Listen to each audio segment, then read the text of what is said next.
Slava Komisarenko is a Belarusian stand-up comedian. He had to change several countries to joke freely. It all started after participating in rallies for democratic presidential elections in Belarus. You're confusing me with someone else. Assigning Belarus to himself is a feature of another person. All of this, I love the power.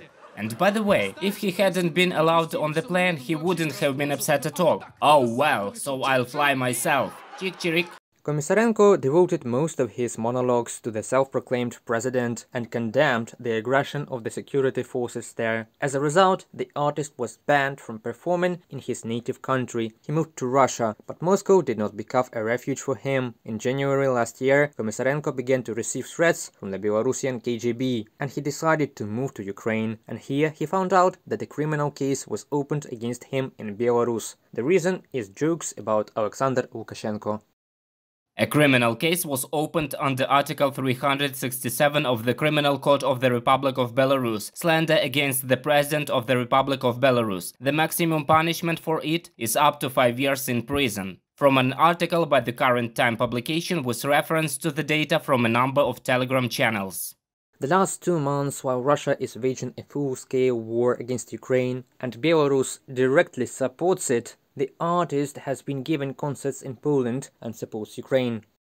Guys, Warsaw, thanks to everyone who came to the concert on April 27th. We sent all the proceeds to humanitarian aid to Ukraine to volunteers from the stand-up art house Kyiv Club. Comedian Slava Komisarenko on Instagram. Another Belarusian comedian, Idrak Mirzalidze, also joked about the problems of xenophobia in Russia. The authorities did not appreciate the humor, and Idrak was first arrested for 10 days, and then he was banned from entering the country until 2035. Today, the comedian lives in Tbilisi, Georgia. He openly opposes the war in Ukraine. Just like Komisarenko, he fights against the totalitarian regime with sharp jokes. Over the past week, Vladimir Putin's rating has increased by 4%, and now it is 104%. Most Russians support their president despite the pressure from around the world. But the comedian Nurlan Saburov refused to call Russia's actions in Ukraine a war, and at his concert in San Francisco, he ridiculed a girl in a white dress stained with red paint who ran onto the stage in protest against the atrocities of the Russian army in Ukraine. Does she have a period? For these words, Nurlan was humiliated by his colleagues Alexander Dobropolov, Denis Elien, and the famous blogger Ilya Varlamov.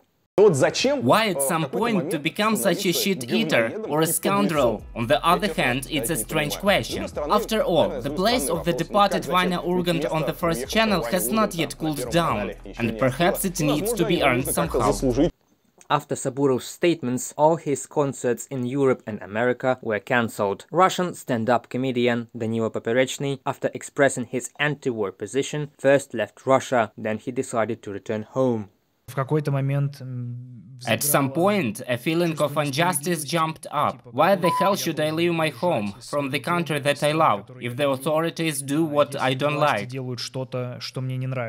In May, Poperechny planned 3 charity concerts in Riga, Warsaw and Prague. The artist promises to send the earned funds to humanitarian aid to Ukrainians who suffered from the war. Pavlo Stelmach, Galina Petrishak, UATV News.